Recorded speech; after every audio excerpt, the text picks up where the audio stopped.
अस्सलाम वालेकुम जी, मैं हूं अदील राजा। आप देख रहे हैं मेरा यूट्यूब चैनल। अजीबोगरीब सी सूरत हाल चल रही है। तहरीक इंसाफ अंदरूनी लड़ाइयाँ उरूज पर हैं, बल्कि फट चुकी हैं पब्लिकली आकर।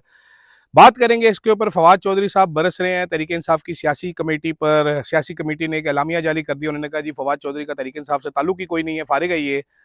शेरवदल मरवत साहब दूसरी तरफ मुझे क्यों निकाला है, उन्होंने एक जलसा करने का ऐलान कर दिया जी कि मैं जलसा करूंगा और मैं दिखाऊंगा कि मैं कितना पॉपुलर हूँ। तो वो भी सबको लग पता जाएगा थोड़े दिनों में। इमरान खान साहब के मुतालिक बड़ी खबर यह है कि इमरान खान साहब को कैद तन्हाई में डाल दिया गया है। अब वो कम से कम 26 या 27 फरवरी तक कैद तन्हाई में रहेंगे। ये सारी चीज़ें इन पर बात करते हैं कि क्या हो रहा है क्या नहीं हो रहा। सबसे पहले आज फैसल चौधरी साहब ने ट्वीट करके आगाह किया जनाब सबको कि हम आज जा रहे थे। किधर जा रहे थे ये भी मैं आपको पढ़ के बता देता हूँ एग्जैक्टली, ताकि गलती ना हो जाए, कोई गलती की गुंजाइश ना हो इसमें। फैसल चौधरी साहब का कहना है जनाबे वाला कि हमें इतला दी गई है कि अडयाला जेल में आज तोशा खाना 2 केस की समात 27 फरवरी तक मुलतवी कर दी गई है। इससे पहले जीएचक्यू हमला केस की समात भी खिलाफ मामूल 26 फरवरी तक मुलतवी कर दी गई है। अच्छा, अब इसमें यहाँ पर रुकते हैं। इसमें कोई हैरानी की बात तो नहीं होनी चाहिए। नॉर्मली जो है वो इस किस्म की चीज़ें होती रहती हैं, समात मुलतवी होती रहती है, डिले होता रहता है, समातों में डिले आता रहता है। लेकिन यहाँ पर चीज़ें कुछ फ़र्क हो सकती हैं। वो फ़र्क इसलिए हो सकती हैं क्योंकि यहाँ पर बहुत ज़्यादा जल्दी है सबको। यहाँ पर हुकूमत चाहती है, यहाँ पर रियासत चाहती है कि इन केसेस में जल्द से जल्द फैसला हो। वो रोज़ की बुनियाद पर ये केसेस चलाए जाते हैं। इमरान खान के केसेस में इंसाफ के तमाम तकाज़ों को क्रश करके रौंद कर फैसले दिए गए कि ऐसे केस भी हैं। वो जस्टिस दिलावर नुमा आदमी ने ऐसे फैसला दिया कि वकला पेश हुए, उन्होंने कहा नहीं जी आपका हक दिफाई खत्म है, लटकाओ ना, बस मैंने आज ही फैसला करना है, भागो यहाँ से। और मेरा ख्याल है उसने 2 लाख लफ्ज फी सेकंड की रफ्तार से फैसला टाइप करके इतना बड़ा फैसला जो है वो जारी भी कर दिया। सारे वकला भी हैरान थे कि इतना बड़ा फैसला तो टाइप नहीं हो सकता इतनी जल्दी। ये जज दिलावर साहब ने क्या किया है, उन्होंने तो महफूज करने की कोई खास वो कोशिश ही नहीं की ना। बस 10 मिनट के अंदर अंदर गए, 10 मिनट में आए और इतना बड़ा थद्दा पकड़ा दिया कि ये लो जाओ फैसला। इसी तरीके से कुछ जज बशीर साहब ने किया था, जिसके बारे में इमरान खान आज भी मजाक करते हैं कि हुसैन बोल्ट की स्पीड से जज बशीरा फैसला सजा सुनाकर भागा था। ऐसे ही इद्दत वाले केस का फैसला हुआ था। वाहिद केस जो ज़रा लंबा चला है वो चला है जी अलकादिर ट्रस्ट केस, जिसके ऊपर हुकूमत को बड़ा पुरएतमाद थी। हुकूमत टाउट साफियों को भी लाया गया, जाके अदालत में बिठाया गया कि देखें जी बहुत बड़ा केस आ रहा है। जब फैसला पड़ा तो वो भी ठुस निकला। आगे चलते हैं जी। फैसल चौधरी साहब कहते हैं मैं इस तरह अचानक समात मुलतवी किए जाने पर शकूक व शुबहात का शिकार हो गया हूँ और इमरान खान और उनकी अहलिया बुशरा बीबी की सेहत और सलामती के बारे में फिक्रमंद हूँ। क्यों फिक्रमंद है? एक तो समात मुलतवी हुई है। अगर हम पिछला ट्रैक रिकॉर्ड देखें इस गवर्नमेंट का, इसकी फस्तैयत का, तो जब जब ये समात मुलतवी करवाते हैं इमरान खान की मुलाकातें भी बंद करवा देते हैं, इमरान खान को मिलने नहीं देते। तो अब एक्सपेक्ट मैं ये कर रहा हूँ होगा ये कि वकीलों की मुलाकात का दिन आएगा तो वकील नहीं मिल सकेंगे, फैमिली का दिन आएगा तो फैमिली नहीं मिल सकेगी, पार्टी मेंबर्स की मुलाकात का दिन आएगा तो वो भी नहीं मुलाकात कर पाएंगे।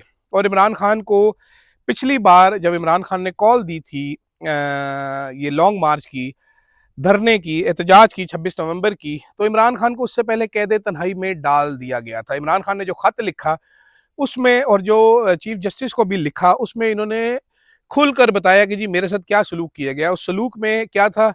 इमरान खान को आइसोलेशन में डाला गया, इमरान खान के सेल का दरवाज़ा खोलना बंद कर दिया गया, जो तमाम कैदियों को बाहर निकाला जाता है वो ख़त्म कर दिया गया। एक्साइज की सहूलत जो इमरान खान ने अदालत के कहने पर ली है, वैसे नॉर्मली कैदियों के लिए अहाता होता है जहाँ पर वो एक्साइज वगैरह कर सकते हैं, दौड़ लगा सकते हैं, वो छीन ली गई। किताबें नहीं पहुँचाई गई नहीं। उसके अलावा इमरान खान साहब को कम्युनिटी सेंटर जो जेल में होता है, जो सारे कैदी इस्तेमाल करते हैं, जो फ़ोन की सहूलत होती है, वो भी नहीं दी गई। खान साहब को कम्युनिटी सेंटर में तो वैसे भी जाने नहीं दिया। इसके साथ साथ एक्स्ट्रा क्या किया गया?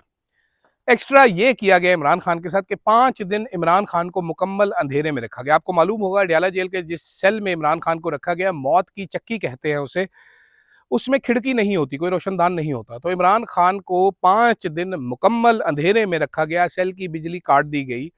तो इमरान खान साहब 5 दिन अंधेरे में रहे। इसके अलावा इमरान खान साहब ने कहा मुझे स्टाफ स्टैंडर्ड खाना दिया जाता था। इस बारे में मैं वीडियो भी कर चुका हूँ, पहले मैं आपको बतला भी चुका हूँ कि ऐसा कई बार हो चुका है। इमरान खान साहब नमक मिर्च ज़्यादा नहीं खा सकते मेरी तरह। मैं बिल्कुल नमक अगर ज़्यादा हो तो मैं खा नहीं पाता। इमरान खान मिर्च, खैर मिर्चें तो मैं ज़्यादा खा ही लेता हूँ। तो इमरान खान साहब नमक और मिर्च दोनों ज़्यादा नहीं खा सकते। हमारे कुछ ज़राए ने और बड़ा कन्फर्म ये बताया था कि इमरान खान के साहब के साथ मल्टीपल टाइम्स ऐसा किया जा चुका है कि उनके खाने में नमक या मिर्च तेज़ कर दी जाती है, लेकिन खान साहब बगैर कंप्लेन किए पानी डाल के वो खाना खा लेते हैं। ये ज़राए का दावा है और बड़े कन्फर्म ज़राए हैं जो ये बता रहे हैं। तो इमरान खान ने ये भी बताया कि भाईजान मुझे डायरिया हुआ था। मेरी इत्तला ये है कि ये मामूली डायरिया नहीं, बहुत सख्त इमरान खान साहब की तबीयत खराब हो गई थी जेल में। डॉक्टर ने भी उनका इलाज मुआवजा किया था। गो के तहरीक इंसाफ के किसी बंदे ने इसको कंफर्म नहीं किया। बहरहाल मेरी इत्तला यही है। तो अब देखते हैं इमरान खान साहब कितना अरसा कैद तन्हाई में, 26-27 तक तो लग रहा है कि इमरान खान साहब अब कैद तन्हाई में ही हैं। क्या इसकी वजह हु आर यू का जवाब आना है या इसकी कोई और वजूहत है, ये भी चंद दिनों में देख लेते हैं। वैसे इसकी वजूहत ये भी हो सकती है कि हुकूमत ने देखा हो कि तहरीक इंसाफ में जंग चल रही है अंदरूनी, तो क्यों ना हम इसका फायदा उठाएं और इमरान खान को कैद तन्हाई में डाल दें, ताकि ना इसकी तरफ से कोई इंस्ट्रक्शंस आए, ना तहरीक इंसाफ को समझ आए कि करना क्या है। दूसरी जानिब जनाबे वाला शेर अफजल मरवत साहब और फवाद चौधरी साहब वो निकल खड़े हुए हैं तहरीक इंसाफ के सामने। शेर अफजल मरवत साहब को एक नोटिफिकेशन के जरिए तहरीक इंसाफ से निकाल दिया गया। फवाद चौधरी साहब कहते हैं कि मैं तो आज भी तहरीक इंसाफ का हिस्सा हूं, लेकिन तहरीक इंसाफ कहती है कि भाई आप तो ट्वीट करके छोड़ के चले गए थे मुश्किल टाइम में, आप कहां से हिस्सा है। तो अभी बड़ी दिलचस्प किस्म की जंग चल रही है तहरीक इंसाफ में, जहां पर फवाद चौधरी साहब जो हैं वो अटैक कर रहे हैं तहरीक इंसाफ की सियासी कमेटी को। किसी को चंदाखोर कह रहे हैं, किसी को तनख्वाहदार कह रहे हैं, किसी को मनी लॉन्ड्रर कह रहे हैं।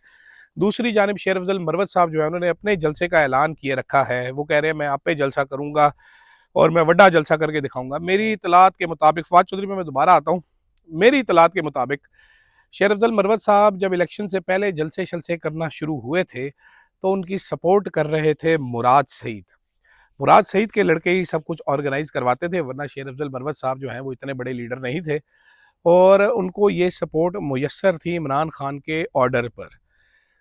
और अली अमीन गंडापुर साहब भी सपोर्ट कर रहे थे। लेकिन अब क्या इनको ये सहूलत मुयस्सर होगी? क्या अली अमीन गंडापुर साहब सपोर्ट करेंगे शेर अफजल मरवत साहब को अब जो वो जलसा करने जा रहे हैं? मेरे जराए ये कहते हैं कि हो सकता है शेर अफजल मरवत साहब को कुछ सपोर्ट नून लीग, पीपल्स पार्टी, दीगर जमातों की तरफ से मिले बंदे भिजवाने के लिए अगर वो जलसा करेंगे उसमें, ताकि ये बताया जाए कि शेर अफजल मरवत सबसे ज़्यादा पॉपुलर है और पार्टी तो ले गया है, और एक लीडर खड़ा करने की कोशिश की जाए। देखते हैं क्या होता है क्या नहीं होता। इतलात ये भी है कि इमरान खान मुलाकात करेंगे शेर अफजल मरवत साहब से। अब आ जाते हैं फवाद चौधरी साहब के साथ। फवाद चौधरी साहब दोस्त हैं, अपने भाई हैं, लेकिन ये जो जंग उन्होंने छेड़ी हुई है तहरीक इंसाफ के साथ ही, इससे पर्पस किसका सर्व हो रहा है, ये सवालात हैं कुछ। फवाद चौधरी साहब कहते हैं जी ये एक दिन भी जेल नहीं गए, ये इधर भी नहीं गए, ये लीडर बन बैठे हैं। लीडरशिप ने जगह छोड़ी थी तो नई लीडरशिप पैदा हुई थी। मसला ये है कि इमरान खान के बगैर फवाद चौधरी को पार्टी में लेगा कौन वापस, एक ये भी इशू है। फवाद चौधरी साहब तो कहते हैं जी हम तो खान साहब के साथ हैं, बिल्कुल खान साहब के साथ हैं। मेरी अगर आप मेरे से पूछें कि मेरा गैस क्या है, मेरा तासुर क्या है, तो मुझे ये समझ आता है कि फवाद चौधरी साहब को इमरान खान साहब पार्टी में वापस ज़रूर ले लेंगे, लेकिन कब लेंगे ये मैं कुछ कह नहीं सकता। मेरा ख्याल है इसके लिए इमरान खान का जेल से बाहर होना ज़रूरी है। दूसरी अहम बात जो फवाद चौधरी साहब ने की कि ये वकील इमरान खान को जेल में रखे हुए हैं, ये बाहर निकलवाना ही नहीं चाहते। ये इमरान खान से खबरें लेकर बाहर बेचते हैं और पैसे कमाते हैं। एक रिपोर्टर है, उन्होंने भी ये रिपोर्ट की, और एक बहरूपिया सहाफ़ी है, वो फेक न्यूज़ देने में एक्सपर्ट है, वो भी आजकल इस तरह की बातें कर रहा है। आई डोंट नो, क्योंकि इमरान खान के साथ काफ़ी सारे लोग मिलते हैं, वकला के अलावा भी मिलते हैं, तो लेट्स सी क्या होता है। काफ़ी बड़ी पार्टी है, लीडरान भी मिलते रहते हैं। अगर ऐसा कुछ होता तो लीडरान को कोई शक होता या कुछ हिलजुल करते, कुछ करते। ये सच बात है कि करोड़ों रुपया फीसों की मद में तो ज़रूर गया इमरान खान के वकला की चांदी हो गई है, तफ्तीशी अफसरान की चांदी हो गई है, जेल इंतज़ामिया को भी बहुत पैसा मिला है। इमरान खान साहब जो खाना के लिए चीज़ें मंगवाते हैं वो जेल इंतज़ामिया को बाकायदा पैसे देते हैं, हुकूमत पंजाब उसके पेमेंट नहीं करती। तो अब देखते हैं कि फवाद चौधरी साहब की ये लड़ाई, क्या फवाद चौधरी साहब ने ठीक लड़ाई छेड़ी है? मेरे ख्याल में तो उनको इमरान खान का इंतज़ार करना चाहिए। अभी इस वक्त तो जो हुकूमत चाहती है, हुकूमत जो टेक ऑन नहीं कर पा रही तहरीक इंसाफ को बयानिए की मद में, मेरा ख्याल है फवाद चौधरी साहब वो पेट्रोल फराहम कर रहे हैं हुकूमत को कि आओ जी ये लो हमसे और अटैक मारो तहरीक इंसाफ के ऊपर। और ये अजीब सी एक पार्टी है कि लीडर जेल में है, बजाय इसके साथ इकट्ठे होकर लीडर को छुड़वाने के लिए एक हो जाए। आपस में छोटे-छोटे ओहदों के लिए और कंट्रोल के लिए लड़ रहे हैं, कुछ समझ नहीं आती है बात। फ़िलहाल के लिए नाज़रीन इतना ही, इजाज़त दीजिएगा। अल्लाह हाफ़िज़।